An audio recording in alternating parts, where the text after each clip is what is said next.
हरियाणा के कांग्रेस परिवार के सदस्य और लोकसभा में पार्लियामेंट के मेंबर्स, CWC के मेंबर्स, सम्मानित दीपेंद्र हुड्डा जी, हमारे बाई तरफ उपस्थित जो हरियाणा के ही हैं, राव साहब हैं, ये 6 बार के विधायक रहे, मंत्री रहे। मैं उनको भी सम्मान और अभिनंदन करता हूं। मंचासीन हमारे पूर्व CLP सम्मानित शकील अहमद खान साहब,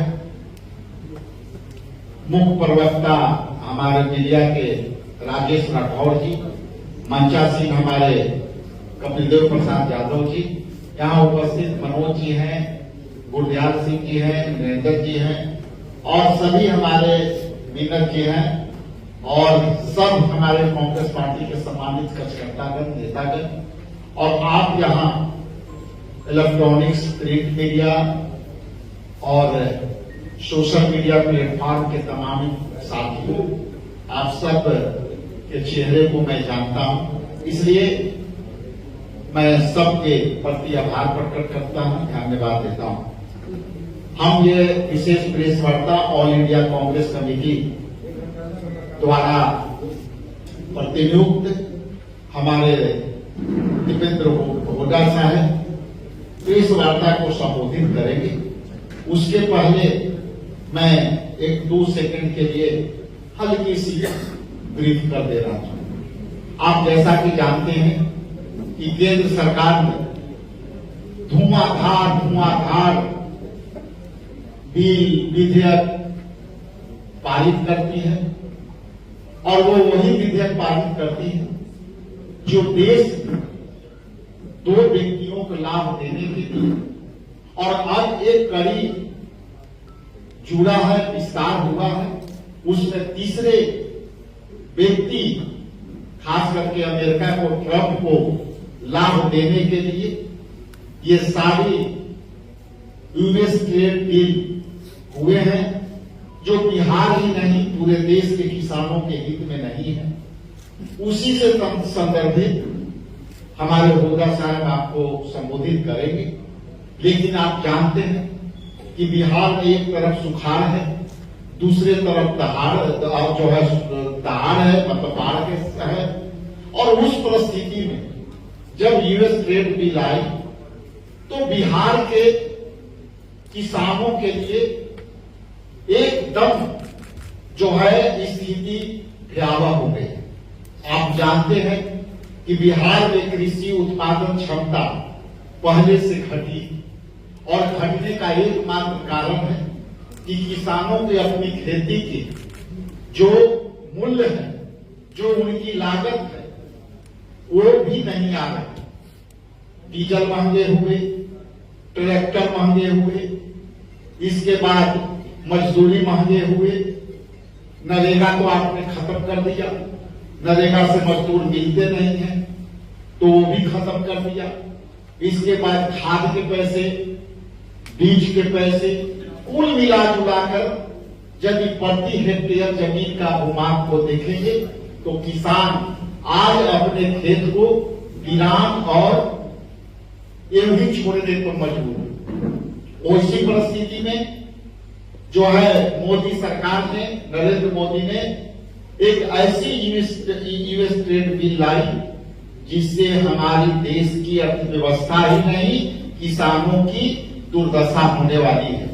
इसलिए यहाँ पे मखाना की खेती होती है, बाजरा की हो जाती है, इसके बाद खरीफ फसल और जिसकी जो देखते हैं कि वर्षा आधारित जो है, जो कृषि है, उसकी भी हालत खराब है। किसान के कई जगह इंडस्ट्री के नाम पर 2 रुपये प्रति हेक्टेयर जमीन आप दे रहे हो अडानी अंबानी को, किसान को उसके बदले में कुछ नहीं दे रहे हो।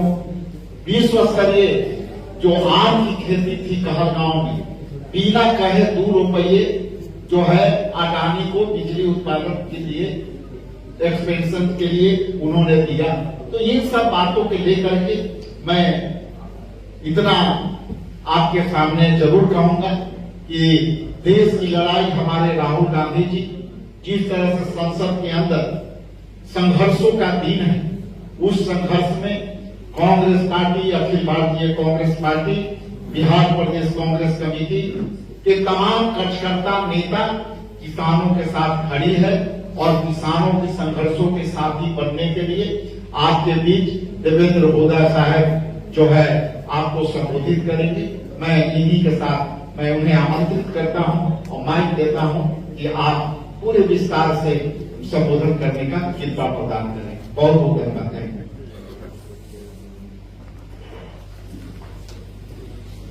धन्यवाद अध्यक्ष जी।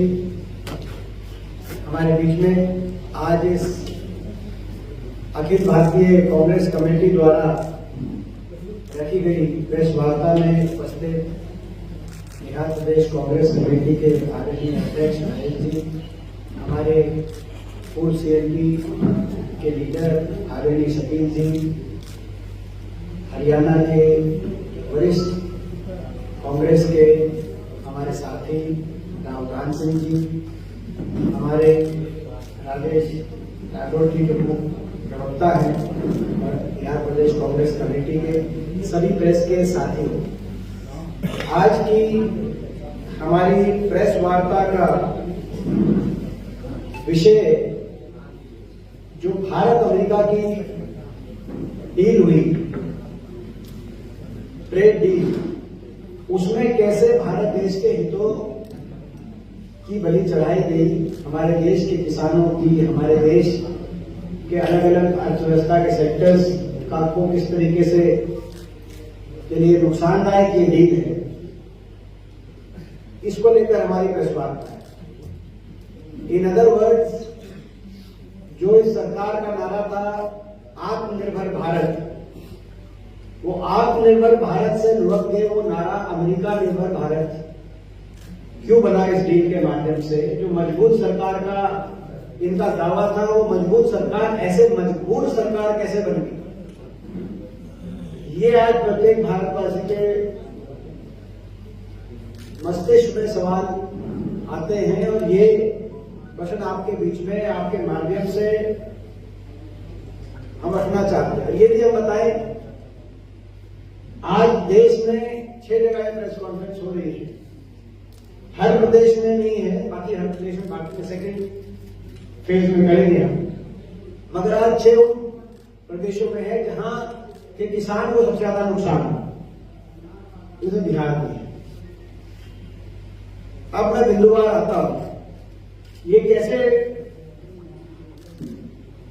ये डील हुई, किन हालातों में डील हुई, उस पर मैं ज्यादा विषय पे नहीं जाऊंगा, वो सब आप जानते हैं।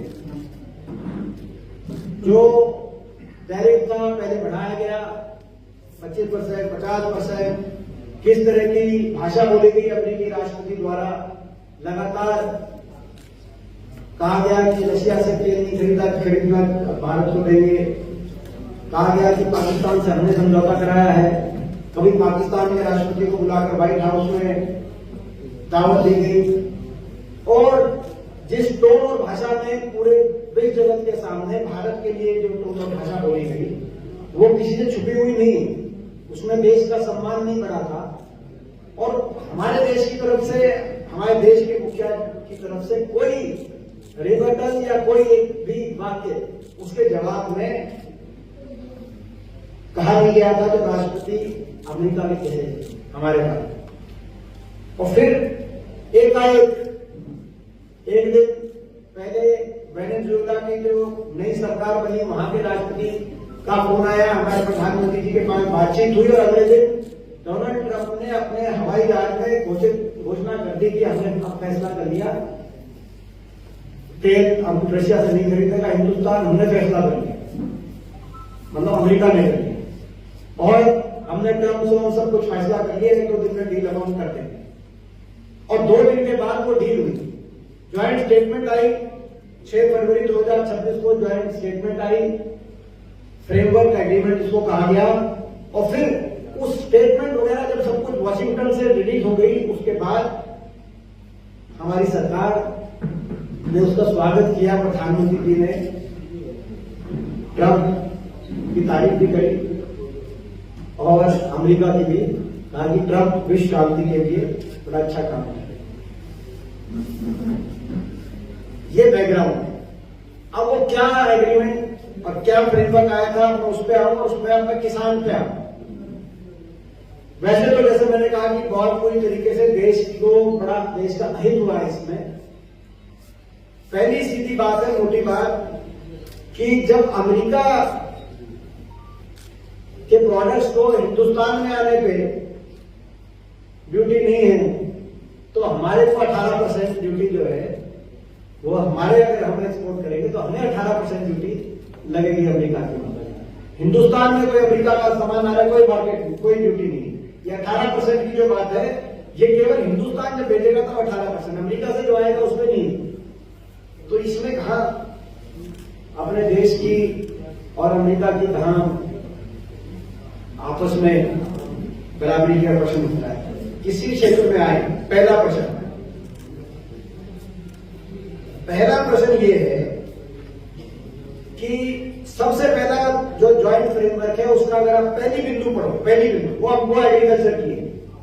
आज से पहले हमारी कृषि सेक्टर आज से पहले दुनिया के इंपोर्ट के लिए खोला नहीं गया था और जो एक दो प्रोडक्ट्स हमें जरूरत होती थी और लाते थे हम बाहर से, हाई ड्यूटी लगाते थे क्योंकि हमारा किसान खुद स्वयं सक्षम है। हम ना सिर्फ अपनी देश की आबादी का पालन पोषण करने में किसान सक्षम है मगर एक्सपोर्ट करके दुनिया में हमारे किसान की साथ है। हम तो सब कुछ पैदा करते हैं, हमें तो एक्सपोर्ट मार्केट चाहिए। बाहर से हम मंगाए, ये कभी आज तक की किसी सरकार ने कोई पॉलिसी नहीं बनाई, पहली बार ये हुआ। उसमें पहले जो पहली लाइन लिखी गई है उसमें सबसे पहली चर्चा उन्होंने करी है ड्राइड डिस्टिलर ग्रेन,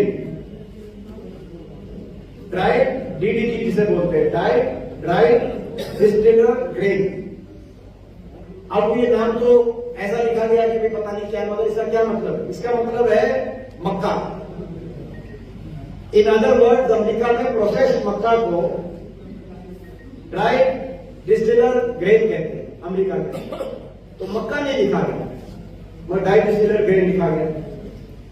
मैं आपको बता दूं हिंदुस्तान में मात्र 4.5 करोड़ मैट्रिक टन मक्का का उत्पादन होता है जिसमें प्रमुखता से बिहार, उत्तर प्रदेश, मध्य प्रदेश, कर्नाटक और महाराष्ट्र।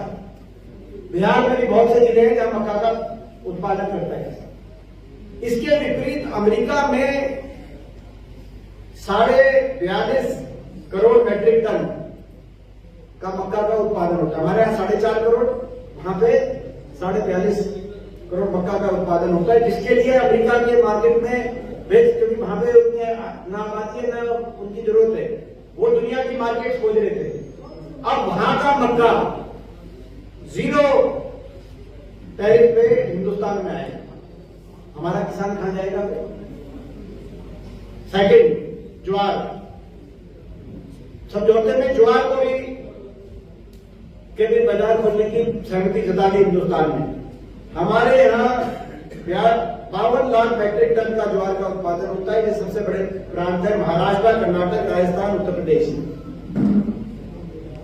अमेरिका में इसके विपरीत 87 लाख मैट्रिक टन सालाना ज्वार का उत्पादन सरप्लस जो भेजना चाहता है, 0% टैरिफ पे।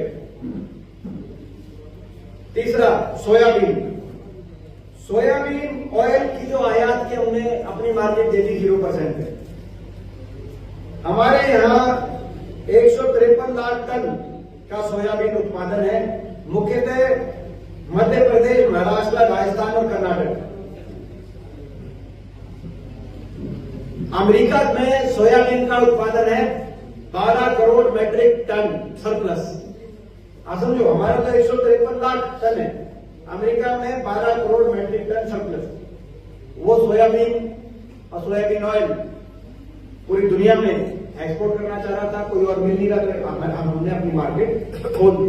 यहाँ किसान जो पैदा कर रहा है उसका हमने उसकी परवाह करी नहीं। उसके बाद कपास में तो दौड़ी मार।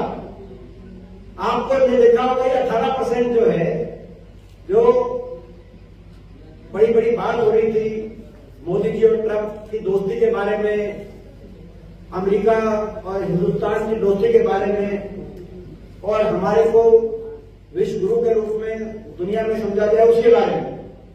लेकिन बांग्लादेश के साथ समझौता अमेरिका ने किया, डील, ट्रेड डील, और बांग्लादेश ने कह दिया कि बांग्लादेश से जो कपड़े आएंगे गारमेंट, उन पे 0% टैरिफ लगेगा अमेरिका, और हिंदुस्तान से जो आएंगे 18%।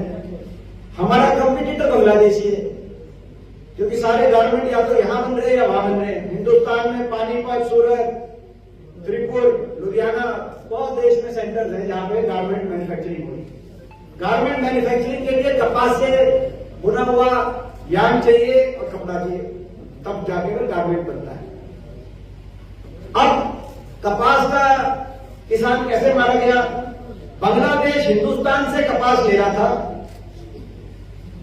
गारमेंट बनाकर अमेरिका में भेज रहा था। उसने अमेरिका ने 0% कर दिया और कह दिया कि आप कपास हमसे लो, अमेरिका से। तो अमेरिका के पास सरप्लस कपास है। अब बांग्लादेश अमेरिका से कपास लेगा, कपड़ा बनाएगा, देगा। हमारा टेक्सटाइल वाले भी मारे गए, क्योंकि टेक्सटाइल वालों में हमारा जो गारमेंट है वो 18% पे, जो सारे सेक्टर भी मारे गए। और हमारा जो कपास है जो बांग्लादेश में जा रहा था, वो कपास भी वहां से बांग्लादेश से बंद हो जाएगा। तो कपास का जो हमारा किसान और कपास कामगार महाराष्ट्र में, गुजरात में, तेलंगाना में, हरियाणा में, पंजाब में, आंध्र प्रदेश में, कर्नाटक में, बहुत से प्रदेशों के अंदर कपास की हमारी खेती, नरमा कहते हैं हरियाणा के अंदर, कपास की खेती का भी भड्डा बैठ गया। और जो गारमेंट मैन्युफैक्चरिंग है उसका भी भड्डा बैठ गया। और अब उस पर और जले पे नमक छिड़कते हुए पीयूष गोयल मंत्री जी ने कहा, पार्लियामेंट के अंदर में मौजूद था उस टाइम, लोकसभा में, उन्होंने कहा कि हमने बात करी है कि बांग्लादेश वाली डील हमारे साथ भी हो जाए, वो कंडीशन, यानी कि अमेरिका से कपास मंगाओ, कपड़े बनाओ, अमेरिका भेजो तो 0%, यानी कि हमारे देश के कपास के किसान की जरूरत ही नहीं है पीयूष गोयल जी को।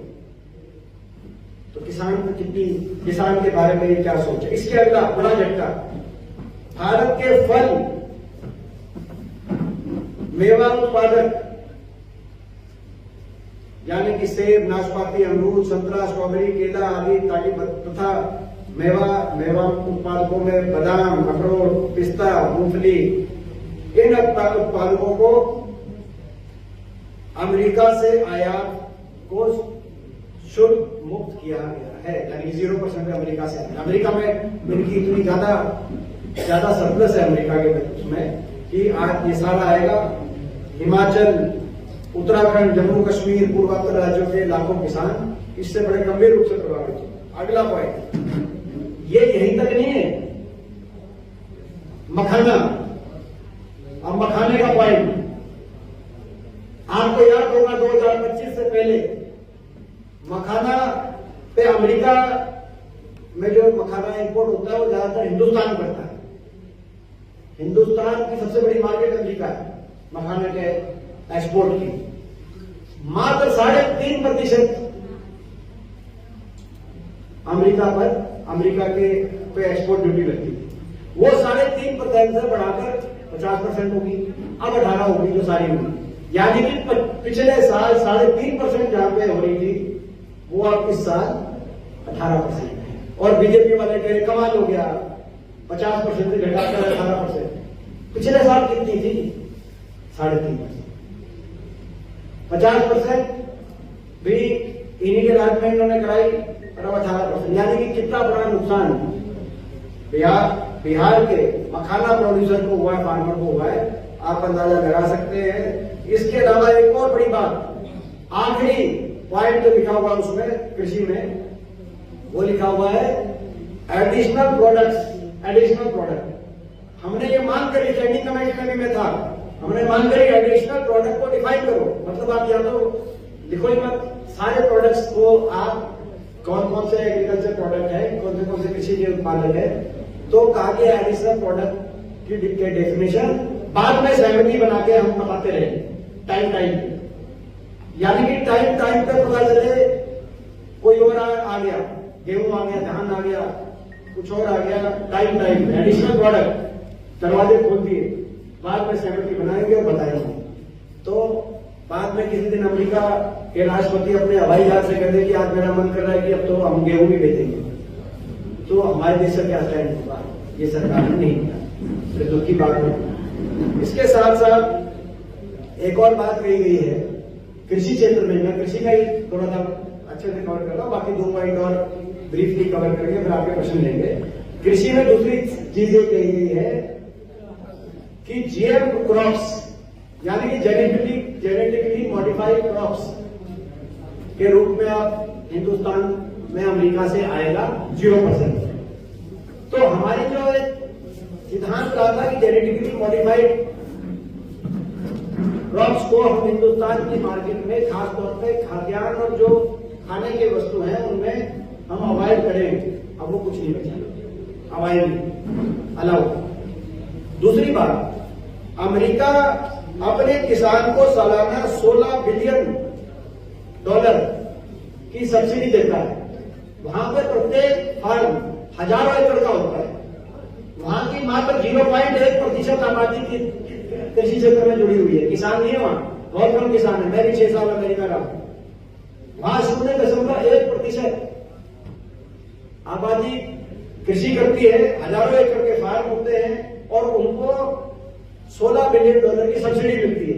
वहां का मक्का उगाने वाला किसान जब इस स्केल पे उगाकर 0% इंपोर्ट ड्यूटी में आ जाएगा तो हमारे तो 6,000 रुपए मिलते हैं सब्सिडी। आप खुद बताओ। तो हमारा किसान जिसकी छोटी जोत है यानी कि कम उसके खेत का साइज है, मगर ये सोचिए नहीं कि वो किसान दिखा नहीं, उस किसान की शक्ल दिखी नहीं, उस किसान का चेहरा क्या हमारे देश की सरकार के प्रधानमंत्री जी के सामने नहीं आया जब इस तरह के डील पर हस्ताक्षर किए गए।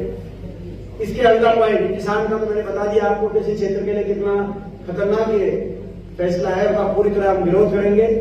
कांग्रेस पार्टी इसको रिलेट करती है, हर तरीके से हम लड़ाई लड़ेंगे। राहुल जी के नेतृत्व में राहुल जी ने बात उठाई, लेकिन आपने देखा उनको उठाने भी नहीं दिया गया लोकसभा में। ये इनका लोकतंत्र की मर्यादा है।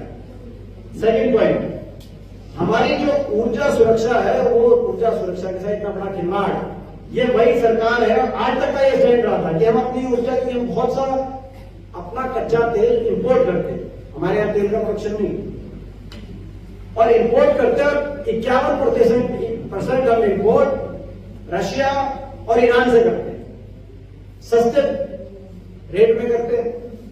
और ये हमारी सरकार ही नहीं, मौजूदा सरकार का भी डोनाल्ड ट्रंप की घोषणा से पहले ये स्टैंड था कि भाई हम अपने स्वतंत्रता से फैसला लेंगे, जहां से सस्ता मिलेगी वहां से लेंगे, क्योंकि हमारे देश की आबादी को सस्ते रखिए। लेकिन जिस रोज अपने प्राइवेट हवाई जहाज से डोनाल्ड ट्रंप ने ये डिक्लेयर करा कि भाई बंद करते, हमने फैसला कर लिया कि अमेरिका अब जो है भारत बंद कर देगा और वेनेजुएला से महंगा तेल खरीदेगा, वो उस बात पे भी सहमति। ये कैसे सहमति? और ईरान से तो मैं आपको पहले ही बता दूं कि ईरान से तो पहले ही मई 2024 में अमेरिका ने पाबंदी लगा दी थी कि ईरान से भी कच्चा तेल नहीं खरीद सकता भारत। उसको 1 साल बाद स्वीकार भी कर लिया गया था।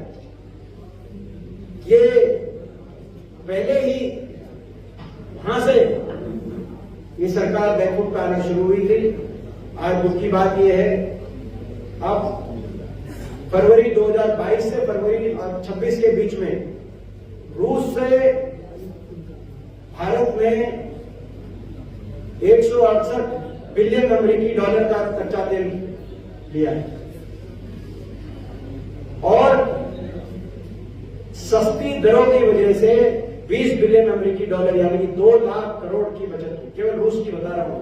और जैसे मैंने कहा, इतना हिंदुस्तान 40% रूस से लेता है, 11% ईरान से लेता है, 51% तेल इन 2 देशों से ले रहा था।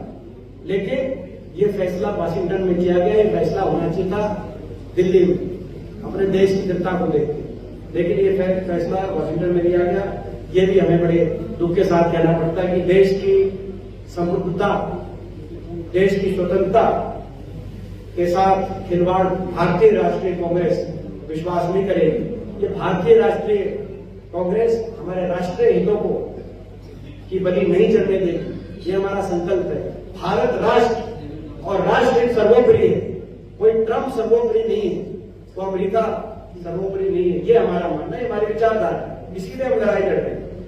इसके साथ साथ आखिर में एक और चीज कहेंगे, ये बड़ा खतरनाक, कि हिंदुस्तान ने ये वायदा किया, हिंदुस्तान ने, कि अमेरिका से $500 बिलियन का सामान हम खरीदेंगे। पहले ये बात आई कितनी अवधि में, फिर इन्होंने क्लैरिफाई किया 5 साल। पहले तो ये नहीं समझ में आया कि भाई ये 1 साल में 5 साल में कितने, ये हम खरीदेंगे 5 साल में। यानी कि अब मैं इसका तुलना बता दूं, 5 साल में 500 बिलियन, मौजूदा समय में 2024 में हमने अमेरिका से 43 बिलियन का सामान खरीदा, 43 बिलियन, और ये एक्स्ट्रा खरीदेंगे, 500 बिलियन का एक्स्ट्रा खरीदेंगे, हर साल 100 बिलियन का एक्स्ट्रा खरीदेंगे, यानी कि 43 बिलियन से, यानी कि अगले साल में 143 बिलियन।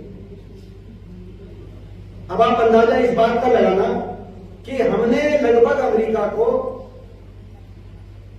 81 बिलियन का सामान एक्सपोर्ट किया, अमेरिका को इतना 81 बिलियन का एक्सपोर्ट किया। 81 बिलियन पे ड्यूटी को बचाने के लिए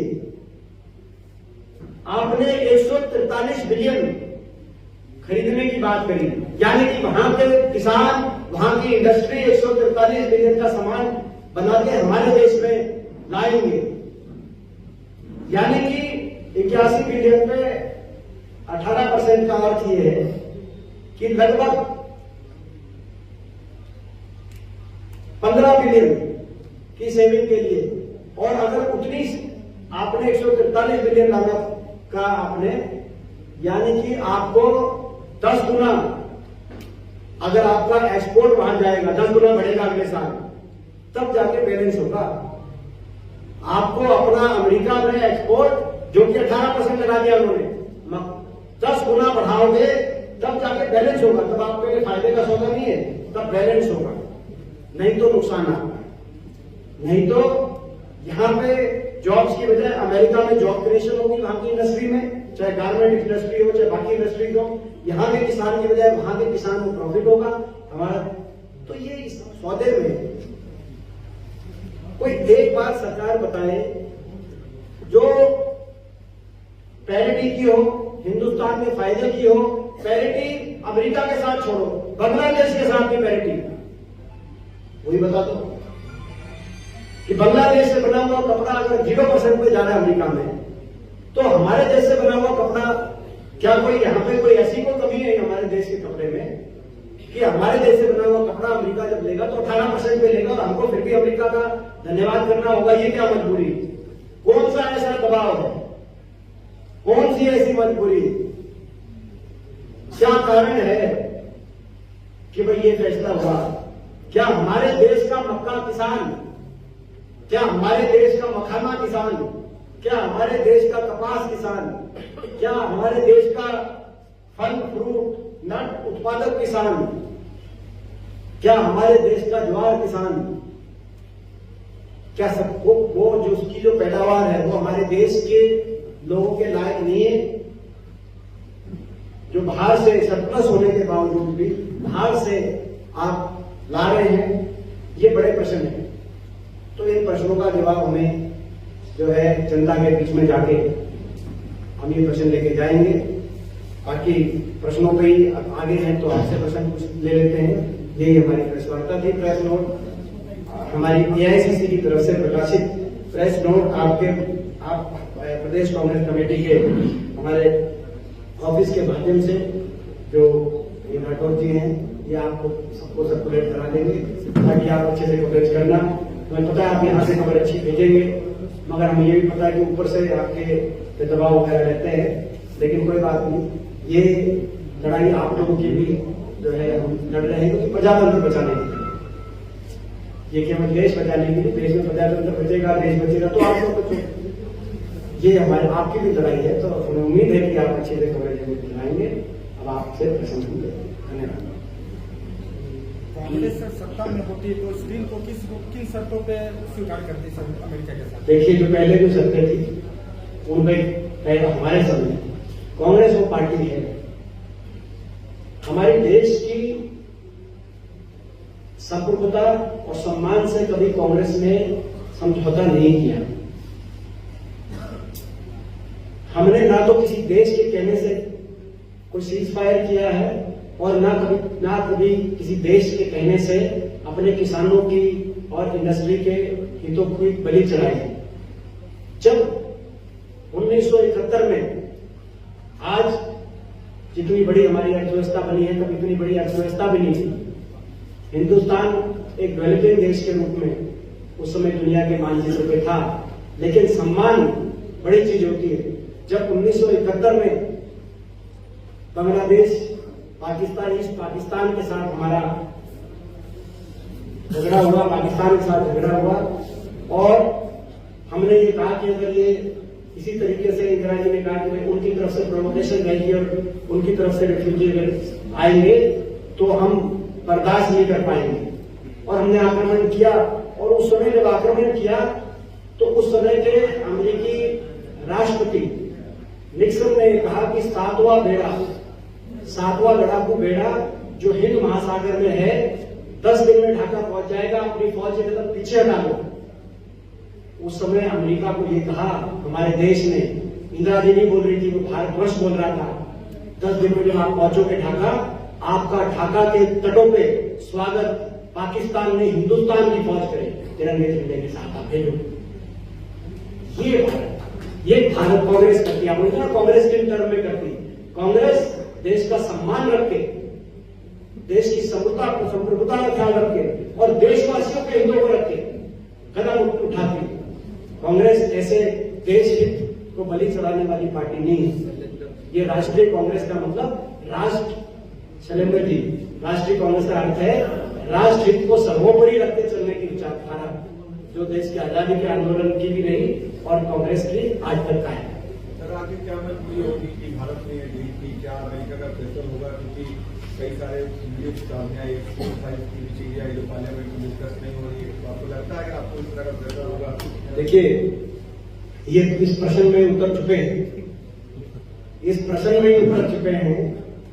आपने खुद रिलक्टेंटली एक सवाल पूछा कि क्या दबाव होगा कि ये समझौता किया गया। F3 फाइल पे भी पूरी डिस्कशन पार्लियामेंट में नहीं हो पाई। ये आपने 2 सवाल एक साथ पूछे जैसे, तो प्रश्न में आपके मुझे ऐसा लगता है कि आपको भी अंदाजा है कि क्या हो क्या नहीं। देखिए, क्या है क्या नहीं, ये जवाब भारत सरकार से हम मांगते हैं। दुर्भाग्य की बात यह है कि लोकसभा में जब ये जवाब मांगने के लिए नेता विपक्ष राहुल जी खड़े हुए तो उनको बोलने नहीं दिया गया। वो जैसे ही नाम लेते थे, प्रधानमंत्री जी का नाम लेकर नहीं, नो नो नो, पता नहीं क्या हुआ, प्रधानमंत्री जी का नाम नहीं। जैसे वो नाम लेते थे भारत अमेरिका की डील का, no no no. General Naravane का नाम लेते थे, no no no. F3 file का नाम लेते थे, नो नो नो। और फिर ये कहा गया, आसन से ये बात आई, मैं भी 22 साल से देश की सबसे बड़ी पंचायत का सदस्य हूँ, संसद का सदस्य हूँ, मेरा बड़ा तजुर्बा है। कभी पहले ऐसी बात नहीं सुनी, लेकिन इस बार एक बात सुनी कि सरकार से सहमति जिस विषय में बने, नेता विपक्ष वही विषय उठाए। अगर सरकार से सहमति बन के अगर नेता विपक्ष बोलेंगे तो फिर उस विपक्ष की क्या बात रहेगी, तो सत्ता पक्ष की बात है। फिर तो लोकतंत्र में आप विपक्ष रहित, लोकसभा विपक्षहीन लोकतंत्र का सपना देख रहे जो साकार नहीं होने देंगे। ये हमारी लड़ाई है वहां। लेकिन आपके कहीं ना कहीं जो आपने प्रश्न, ये जो सारे क्यों हुआ, कैसे हुआ, सरकार से आज हम जवाब मांग रहे हैं। ये जो प्रश्न उठ रहे हैं इस तरह के, आप जैसे पत्रकार, ये पत्रकार ही नहीं, आप लोग जागरूक युवा पीढ़ी और युवा वर्ग हो, कोई जैनजी का है, आप जैनजी से 2-4-5 साल ऊपर होंगे, लेकिन शक्ल से लग रहा है हो सकता है जैनजी हो, तो आप कोई सारे जो पत्रकार पूछ रहे हैं वो यही पूछ रहे हैं कि भाई क्या दबाव था